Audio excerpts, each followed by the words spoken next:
Kaixo eta ongi etorriak saio berri batera, gaur urriak 17 elkarrizketa bakarra izango dugu. Gaurkoan, Peio Apesetxea bekaren irabazleetako biekin egongo gara, Paula Laita eta Jon Martinekin, hala ere. Bekaren diruarekin ikerketa bat gauzatu dute hauek, migratzaileen euskararekiko jarrerak aztertzeko, eta baita hizkuntza aniztasuna aztertzeko, eta honen inguruan arituko gara beraiekin. Baina honekin hasi baino lehen, goazen gure betiko edukiarekin.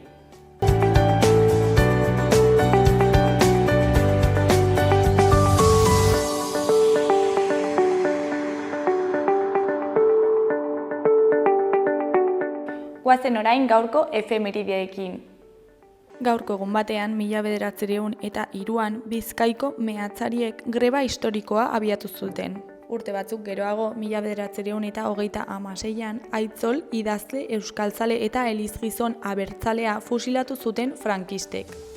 Egun berean, baina 1976an Ikurrina atera zuten Kantxara Baskonia eta Askatuak saskibaloi taldeak, Gasteizko Mendizorrotzan. 1987an milaka eta milaka lagun bildu ziren Ernesto Che Guevararen hiletan.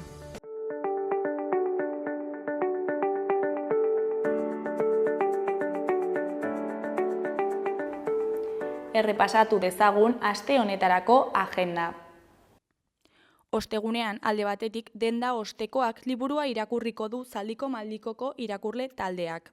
Liburuak irakurriz libertitzen gara Zaldiko Maldikoko irakurle taldearen hurrengo saioan Usue Alberdiren Denda Ostekoak izango da protagonista. Arratsaldeko 7:00 abiatuko dute saioa. Beste alde batetik, Sandurzelaiko liburutegi publikoan arratsaldeko 7:00 irakurle txokoak Galbidea liburua eztabaidatuko du James M. Cainena. Klubak hilabete bakoitzeko 4. ostegunean biltzen da, 7:00 aurretik irakurritako liburu bati buruz aritzeko. Juantxo Urdirozek koordinatzen du. Gainera, Txantreako liburutegi publikoan arratsaldeko 6:00 literarte txiki tailerra euskaraz Izaskun Mujikaren eskutik. Aurrendako sorkuntza tailerra egongo da 2024ko Brif Braf Bruf jaialdiak ardatz izango duen Gidani Rodiraren ipuinaren irakurketa abiapuntu hartuta. Saio honetan, ipuinaren irakurketarekin hasi eta jolasaren bitartez eta irudimena aske utziz ipuin berri baten oinarria sortzeko elkarlanean arituko dira taldea eta Izaskun Mujika narratzailea. Larunbatean, batetik Sanduzelaiko zubiak lasterketa ospatuko da. Sanduzelaiko zubiak lasterketa herrikoia antolatu dute auzoak elkarteak eta Sanduzelaiko kultur koordinakundeak. Txikiek doain parte hartu dezakete 3 eta 13 urte bitartean badituzte, eta 11ak 10 gutxetan abiatuko da lasterketa. Helduena berriz 10etan izango da. Parkean hasiko da 5,5 kilometro luzeko lasterketa eta girotzeko erraldoiak, musika, zozketak eta aurpegi margoketa izango dira. Bestetik, Txantreako antzerki zikloaren baitan, Markelen Maleta izeneko antzezlana ikusgai egongo da. Txantreako jai batzordeak antzerki ziklo antolatu du 4 emanaldirekin. Horietako bat familiendako Markelen Maleta izango da. Arratsaldeko 6:00 izango da obra, Salestarretan eta sarrera doakoa da. Gainera, Mielotxin folk taldearen 20. urteurrena ospatuko da Gaiarre antzokian. 2 hamarkadatan zehar egindako ibilbideari omenaldi bat egin nahi diote oholtza gainean, kontzertu berezi batekin. Dantzariak, txistulariak, txalapartariak eta askotariko artistak izango dira emanaldian. Arratsaldeko 8:00 izango dena. Sarrerak dagoeneko eskuratu daitezke.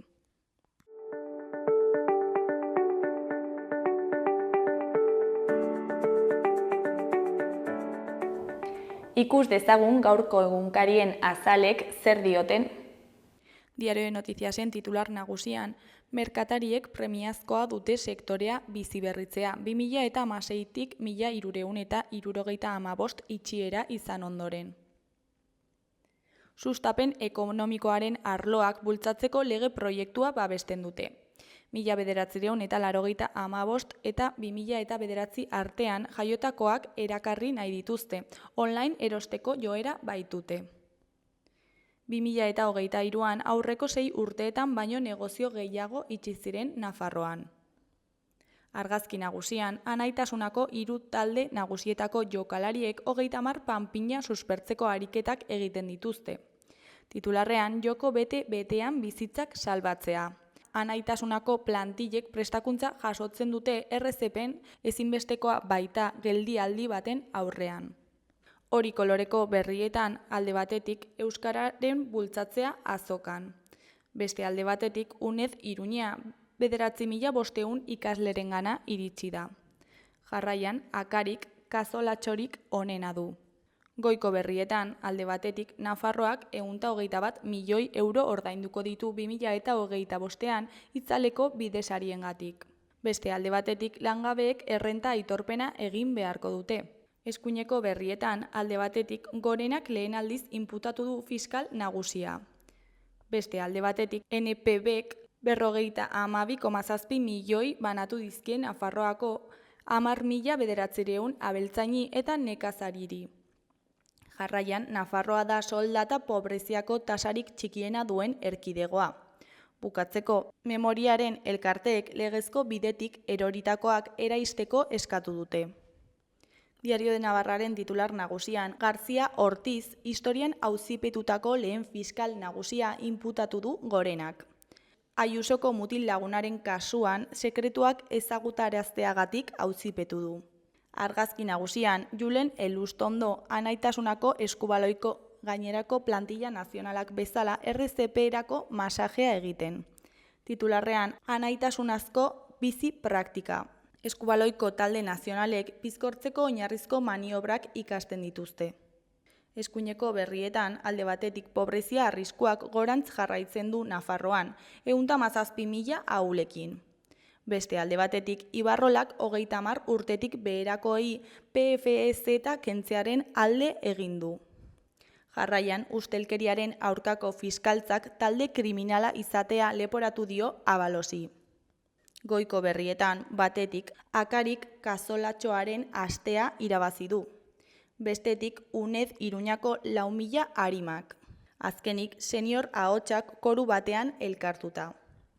Gara egunkariaren titular nagusian, EAJ barnekarguak aurreratzen hasi da, bere hildo politikoa erabaki gabe. Lurralde zuzendaritza berriak eta EAJaren batzar nazionala azaroaren 23an eta 24an aurkeztuko dituzte. Lehenengo fase honetan ez da txostenaren zirriborrorik eta estaturik ezagutuko. Argazki nagusian osasunako entrenatzailea den Vicente Moreno daukagu. Honen hitzetan, Sadar eta bere zaleak altxorra dira.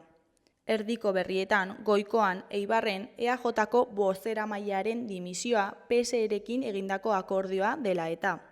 Behekoan, etxe bizitza legeak jabei beldurra eragiten diela esan dio Estebanek. Goiko berrian, EH Bilduren eskaintza orokorrak zainketa eta etxe bizitza barne hartzen ditu.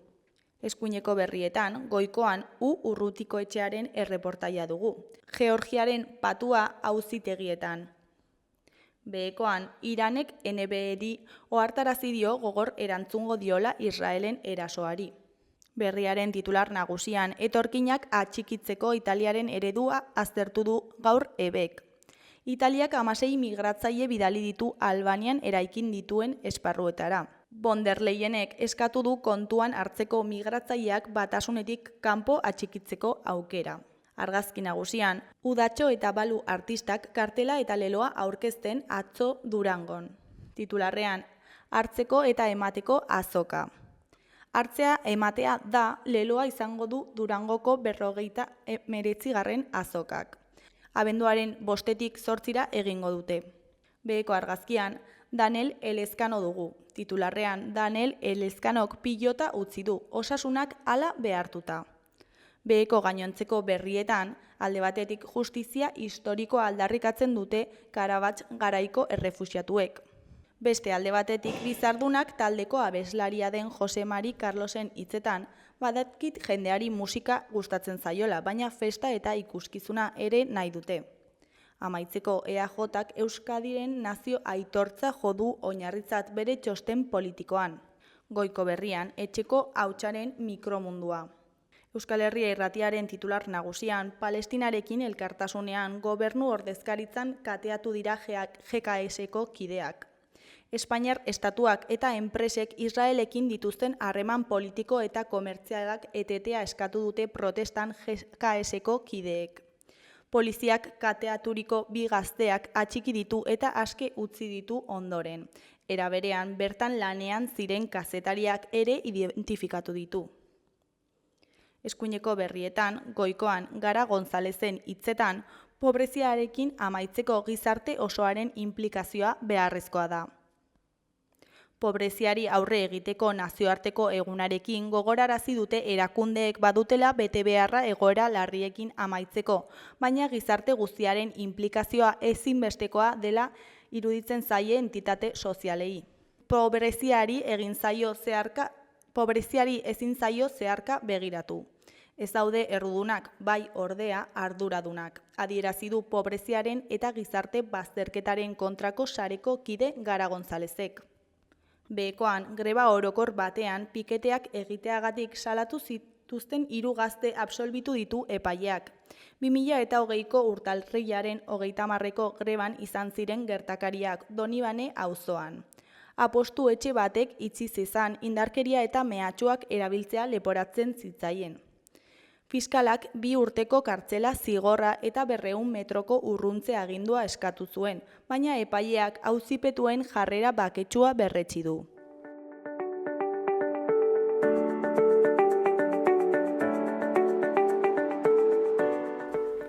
Gaurko eta biharko eguraldia ikusiko dugu. Gaur, osteguna, eguraldi euritsu eta hotza izango dugu. Eguraldi ez atsegina izango dugu oso. Zaparradak maiz botako ditu eta txoko guztietan bustiko du. Gainera, trumoiak jo eta zaparrada handiak bota ditzake noizean behin. Mendebal ipar-mendebaldeko haizeak gogor joko du eguerditik aurrera eta hotz sentsazioa areagotuko da kostaldetik gertu dauden lekuetan bereziki. Temperatura maksimoak nabarmen jaitsiko dira. Goizean euria bazter guztietara iritsiko da. Arratsaldean ordea Kantauri isurialdean hegoaldean baino euri gehiago egingo du. Ostiralean hobekuntza txiki bat espero dugu. Egunaren lehen partean itsasaldetik sarri sartuko dira zaparradak, batez ere ipar ekialdera. Baina hegoaldean euria oso noizbehinka egingo du eta ostarteak irekiko dira. Eguerdi partean ipar isurialdean ere baliteke ostarte batzuk irekitzea, batez ere mendebaldean. Gauean hodeiak ugaritu egingo dira mendebaldetik eta baliteke euria egiten hastea. Mendebaldeko eta ipar-mendebaldeko haizea ibiliko da, eta azken orduetan hego-mendebaldera egingo du.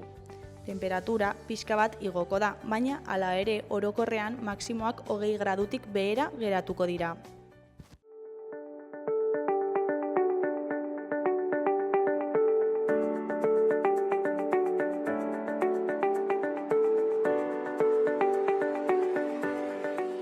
Kaixo, lehen aipatu dugun bezala, orain Peio Apezetxea bekaren 2 irabazleekin gaude, Paula Laita eta Jon Martinekin. Kaixo, zer moduz? Kaixo. Kaixo, egunon. Bueno, Peio Apezetxea beka irabazi zenuten eta horren ondorioz ikerketa bat egin duzu, ezta? Bai, proposamena aurkeztu genuen, Bortziretako migratzaileen euskararekiko jarrerak jasotzeko eta aztertzeko. Bai. Eta egin dugu 5 herrietan, hasi ginen harremanetan eskolekin eta hortik ikasleekin egin genituen lehenengo galdetegiak eta gero eztabaida talde batzuk ere antolatu genituen gurasoekin eta euskaltegiko ikasleekin. Baina horrekin sartu baino lehen, ikerketarekin sartu baino lehen, goazen hitz egitera bekaren inguruan. Zertan datza Peio Apezetxea beka hau? Bueno, Bortzirietako euskara mankomunitatean eta euskaltzaindiaren arteko akordio batean jaiotzen da, eta pixka bat Nafarroako zenbait gunetako euskararekin lotutako ikerketak sustatzeko helburua dauka. Eta, lehenengo edizia dugu, beraz, oraindikan ere ez dauka aurretik egindako ikerketen karga hori, baina uste dugu urtez urte ikerketak pilatu ala, gero eta pixu gehiago izango duen beka bat izango dela. Eta zergatik dauka izen hori, nor zen Peio APZ-etxea?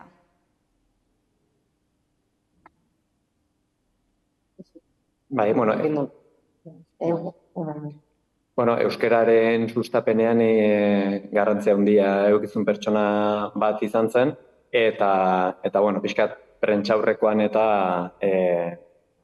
haren figuraren berri eman zen, eta uste dugu horrelako prestigioa edo ematen diola horrelako ikerketa beka batek, eta neurri batean aitorpen bat ere bai, ez? Askotan euskararen aldeko lan asko eginda eta aitorpen gutxi jaso. Eta Peio APZ-etxearena kasu egitako bada. Beraz, omenaldi bat tematen modukoa da, ez? Hoiz. Eta nola izan zen bekaren esleipen prozesua?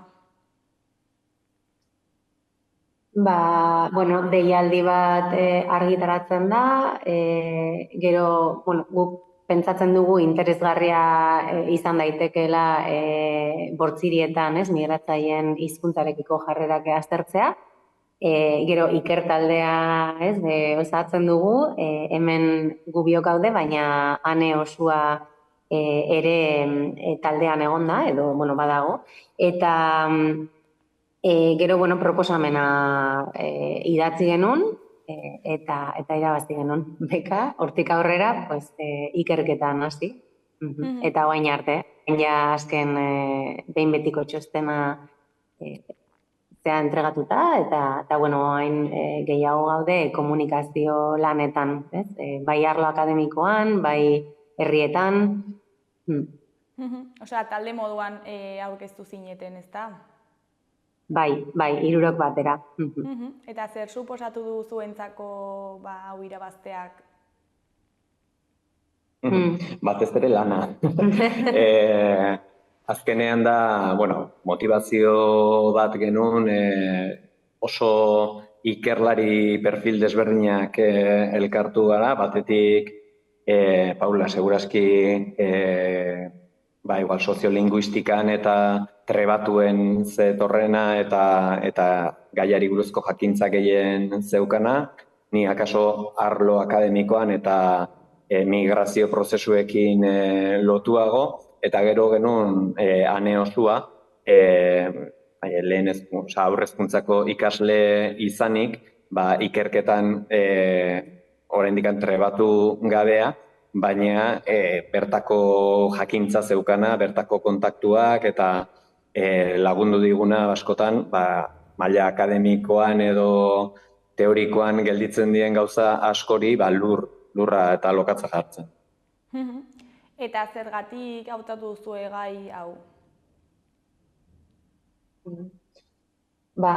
Uste dugu gaur egungo hizkuntza aniztasunaren egoeran, garrantzitsua dela etorri berrien, hizkuntzarekiko jarrerak aztertzea, eta hizkuntza, kasu honetan euskara ikasteko beharrak identifikatzea, batez ere euskararen erabilera sustatzeko, kasu honetan bortzirietan. Eta nola planteatu duzue ikerketa, ze herrietan egin duzue, ze herri konkretuetan egin duzue ikerketa? Bortzirieta guztian egiteko asmotan ginen, eta harremanetan jarri ginen bertako ikastetxeekin, oso harrera honeuk genuen, oso eskuzabalak izan ziren, nahiz eta askotan zuzendariak ikastetxeetan eta lanez lepo ibiltzen dien, eta antzeko proposamen askori uko egin behar izaten diete. Baina, alde hortatik mankomunitatearen eskutik joateak nik uste ate asko zabaldu zizkigula. Eta, 200 pertsonek erantzun dute galdetegia. Eta elkarrezketatuak, uste dut erdiak gazteak ziela eta beste erdiak helduak. Eta, bueno, kopuru esango nuke nahiko handia diela, batez ere kontutan hartuta, mugatu gehala LH-ko eta DBH-ko maila zehatz batzuetara, beraz oso representatiboa, iaia zenbait sektoretan existitzen zen kasuistikaren 100% hurbildu gea, eta bueno, konturatu gea emaitzak benetan esanguratsuak izan daitezkela. Eta ikerketa honetatik hainbat ondorio atera dituzue, ondo iruditzen bazaizue, goazen aztertzera horietako batzuk. Zer eredutan ikasten dute orokorrean atzerritarrak?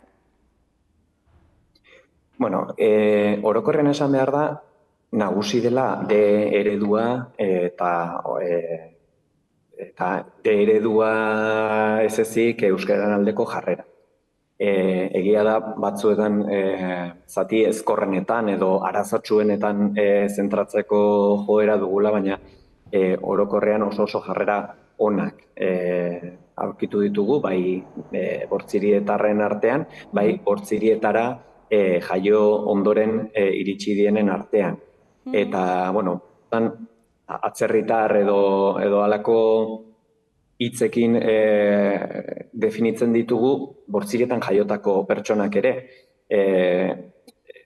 Eta askotan bortzirietan jaio dien hoien gurasoez ari gea ezainbeste pertsona haietaz, ez? Orduan, noiz arte da pertsona bat etorkin edo atzerritar, noiz sentitzen da, noiz sentierazten dugu kanpotarrez, ikusi dugu, bortzirietan migratzaileen portzentaia ez dela oso altua, baina, gorantz doan kopurua dela eta oso leku euskaldun batera iristen dira eta euskeraz ikastea, iaia aukera bakarra izaten da, ez?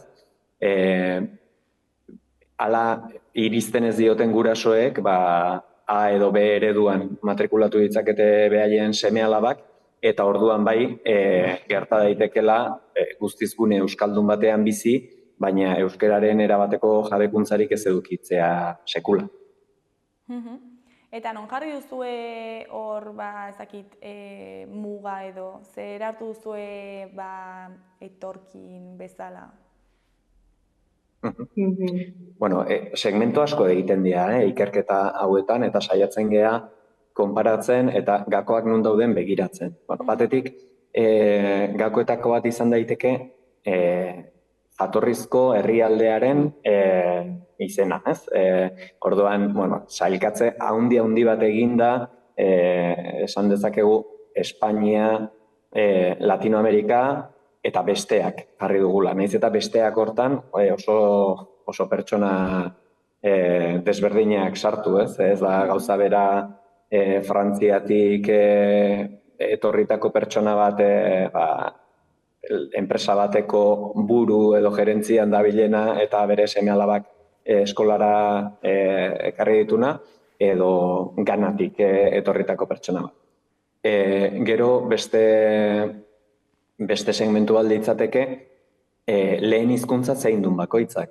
Ez da gauza bera, hizkuntza hegemoniko baten jabe izan, adibidez gaztelania, eta euskararen existentziarik jakin gabe Kolonbiatik etorri eta konturatzea, hemen beste hizkuntza bat ere hitz egiten dute, eta hori ez zegoen jende horren planetan, edo lehen ere hizkuntza txiki baten parte ziren pertsonak, eta orduan oso kontziente dienak, hizkuntza txiki asko hitz egiten diela munduan, eta guztien jabe izatea komeni dela.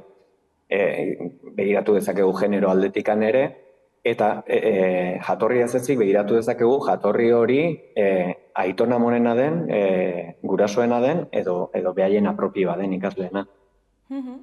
Eta orokorrean zer nolako jarrera ikusi duzue euskararekiko? Orokorrean ona, jarrera ona, gehienek ikasi nahi dute euskara, osea, guztiek edo gehienek ikusten dute balio instrumentala, ez alde batetik, ikasketak egiteko edo lana bilatzeko, gero integrazio balioa ere ikusten dute, bertakoa sentitzeko edo egunerokotasunean, ez, herrietan ibiltzeko, euskara behar dutela, ez, ulertzen dute. Eta, bueno, beste alde batetik, gehienek pentsatzen dute adibidez hizkuntza zaila dela, baina polita, desberdina, ez dakala, orduan, bueno, bai, jarrera eta uste desberdinak aurkitu ditugu, baina bueno, orokorrean positiboak. Eta onera iristerakoan edo zer baliabide dituzte euskara ikasteko?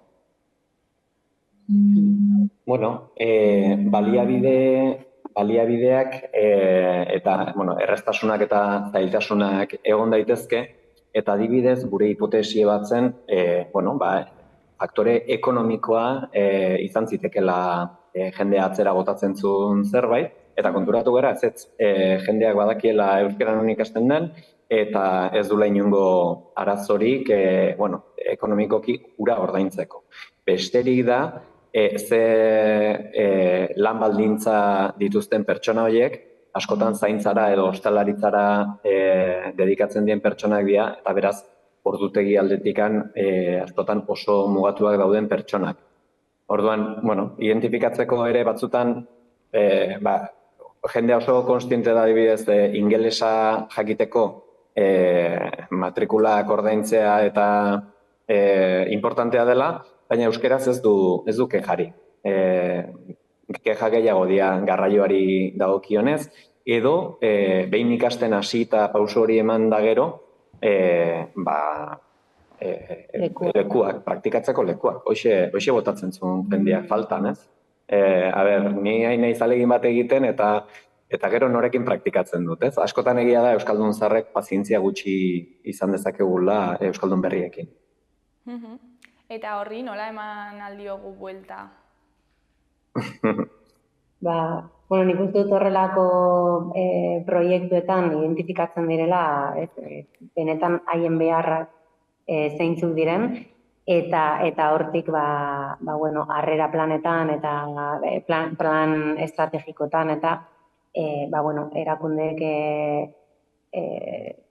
estrategia batzuk garatu ditzakete horri aurre egiteko edo behintzat haiei laguntzeko integrazio linguistiko honetan. Gero, pentsatu, askotan gure duda, gure estres linguistikoa dela eta pentsatzen dugu gure interlokutoreak euskeraz jarduteko gai ez baldin bada, esteroso egon daitekela guk euskeraz hitz egiten badiogu, eta adibidez konturatu gea, jendeari etzaiola inporta, nahiago dula euskeraz jardun, eta igual ohitu beharko genuke elkarrizketa elebidunetara, alegia guk euskeraz hitz egin, eta haiek gaztelaniaz erantzun edo dena delako hizkuntzan horren aldeko zeak egon dira, eta baita ere konturatu gea, gazteen artean erabezaroan ze garrantzia daukan aisia eskaintzak.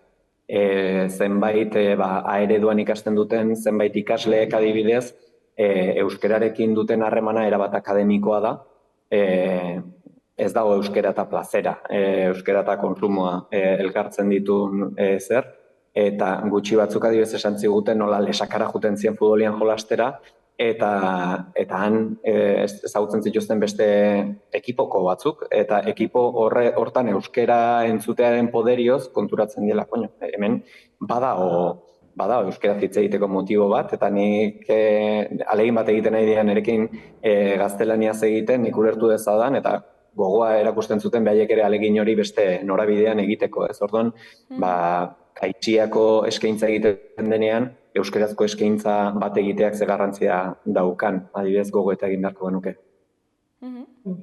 Eta ildo horretatik, adibidez ikus-entzunetan zer gertatzen da? Euskaraz, bueno, etxean euskaraz egiten badute, bai, aipatzen zuten telebista edo, baina gaur egungo, TikToka eta, adibidez ikastetxetan, aipatzen ziren euskarriak edo gazteleraz, ikusten dute, gehienetan, edo ingelesa ere, aipatzen zuten, bai euskaldunak zirenek eta migratzaileak edo familia migratzailea zutenek. Bai, honek gainditzen du erabat Bortzirietako testu ingurua eta hau ja nazio mailako proiektu bezala planteatu beharko litzateke, behar ditugu tiktoker euskaldunak, behar dugu kalidadezko produktu euskaldun asko eta zabor asko euskeraz. Azkenean kantitatea ere garrantzitsua da, kompetentzia, algoritmoek ezartzen diguten kompetentzia ikaragarria da, eta oso euskaldunak ziren pertsonek ere gaztelaniazko produktu asko kontsumitzen zituzten, agia zaila dela Netflix bezalako plataformekin lehiatzea adibidez, ez? Telebista txikiek ere sufritzen duzue hori. Bai, hori da beste gai bat, ez? Igual gehiago lotzen dugu mundu globalizatu honekin eta ze impactu duen horrelako egoerak hizkuntza gutxituetan. Eta orduan, euskara hor dago, beraz, bai, hemen ere ikusten zen. Baina, ez da Bortzirietan bakarrik gertatzen den zerbait. Eta zentzu honetan, uste duzu euskara atzeratua geratu dela? Beti ere atzeratu edo aurreratu da norbere posizioaren kontzientzian arabera. Hizkuntza gutxituen posiziotik begiratzen badugu, esango nuke euskara ez dela atzeratua gelditu. Gertatzen da gure inguruko estatuek hizkuntza hegemonikoak dituztela eta Europako perspektibatik non herrialde bakoitzak bere hizkuntza ia bakarra defendatzen duen indartsuki eta beste guztiak aspiratzen ditun, euskarak ezin du konpetitu edo ezin du alegin ekstra bat egin gabe behintzat konpetitu gaztelania, ingelesa eta frantsesa bezalako hizkuntzekin. Konparatzen baldin badugu frisierakin edo beste hizkuntza batzuekin, kaso bai oso ondo gaude. Baina, ez mezu bai korregiak, ez korregiak ere ez dakit funtzio asko duten. Azkenean aldena egitea da garrantzitsua. Ez dakit beste ondorio aipagarririk atera zenuten?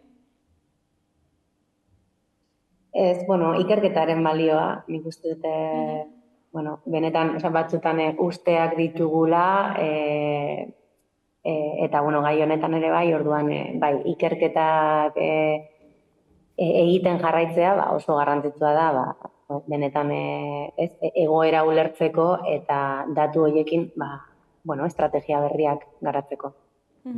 Datu, barkatu bai, esan? Ez, komentatu nahi nula, euskaldunen artean ere egin ditugula segmentazioak, adibidez, Bortzirietan jaiotakoak eta Euskal Herriko beste puntu batzutatik etorritakoen arteko konparazioa egiten baldin badugu adibidez, esan dezakegu Euskal Herriko gainontzeko lekutatik etorritakoek jarrera hobeak, hizkuntzaren menperakuntza gehiago dakatenan sensazioa dutela, eta, hor ere badaukagula, alegia, ez dela hizkuntza, ez dela kanpotik datorren norbaitek ikasi behar duen zerbait baizik, bertako batek ere bizitza guztian hobetu dezaken zerbait da, eta adibidez oso interesgarria zen ikustean nola Espainiatik etorritako pertsonek hasieran euskararen kontrako jarrera indartsuenak zituzten, eta latinoamerikarrek apur bat hobexeagoak, baina generazio bat beranduago Espainiatik etorritakoek erabat iraultzen zituzten beraien iritziak, baina Latinoamerikarrek mantendu egiten zituzten euskararen kontrako jarrerak, ez? Hor ondorioztatzen duguna da, ez diela bakarrik hasierako jarrerak, baizik gero egoera sozioekonomikoak ere euskararen aldeko edo kontrako jarrerak aldatzeko indarra badaukatela. Eta datu hauek guztiak ikusi ondoren, hainbat proposamen planteatu dituzu, ezta? Bai, batez ere, alde batetik erakundeen arteko koordinazioa, ez? Ikusi da eskola dela lehenengo tokia, ez?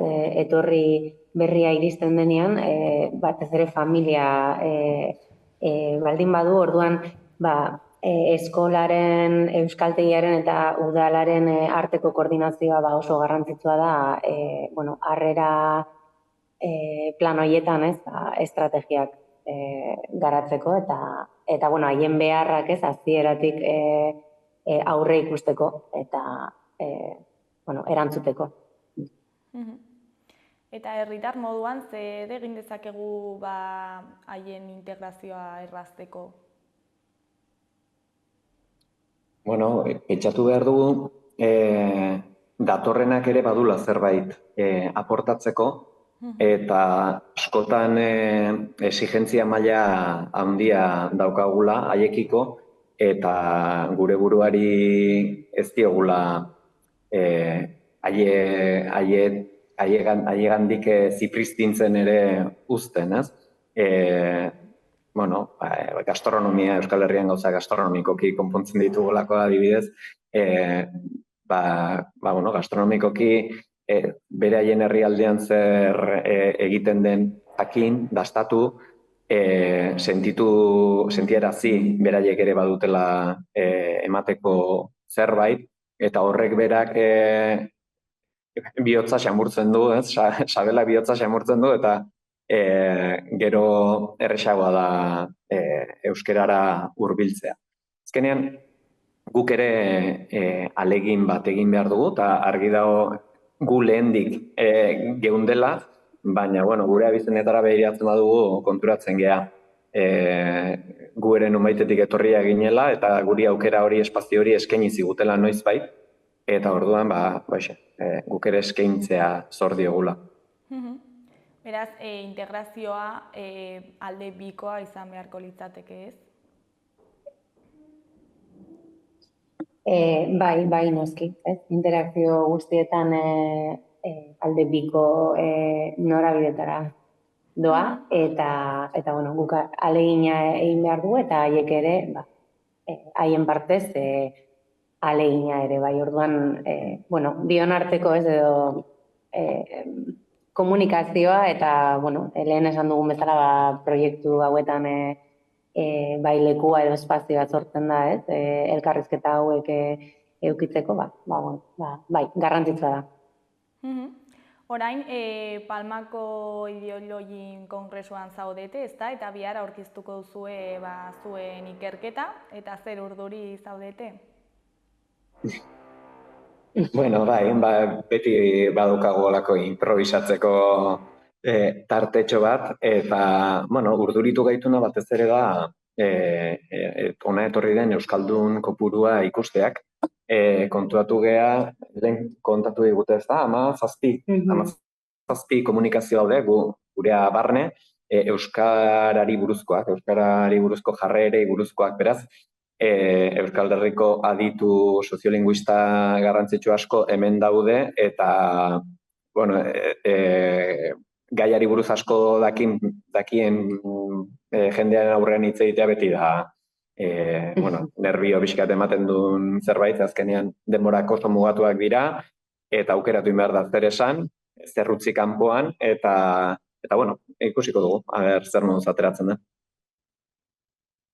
Harrera espero duzue?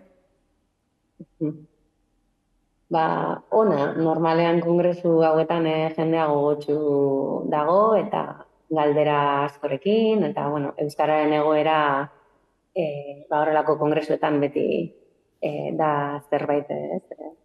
Bai, jendeak normalean jakin nahi du, orduan, segurazki galdera asko edukiko ditu. Eta hori beti ondo dago. Bueno, Jon, Paula, ez dago galdera gehiagorik, ez dakit zerbait gehiago komentatu nahi duzuen, edo zerbait ahaztu dugun. Ez, ondo, ez? Eskerrak ematea. Bai, eskerrik asko. Plataforman ere mezu hau helarazteagatik, eta azkenean, denen artean nik uste aurrera goazela, euskara zabaltzen. Bueno, zuei eskerrak eman, hor zaudetelarik tartetxo bat ateratzeagatik, eta sorte hon bihar, zer moduz joaten den aurkezpena. Oso ondo, mila esker. Hurrengo arte. Bueno, agur. Aio, bai.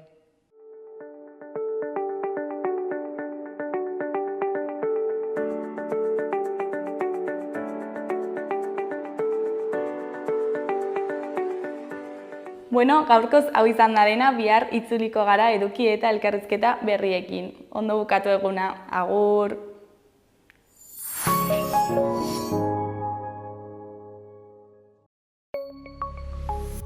Gobierno de Navarra. Nafarroako gobernua.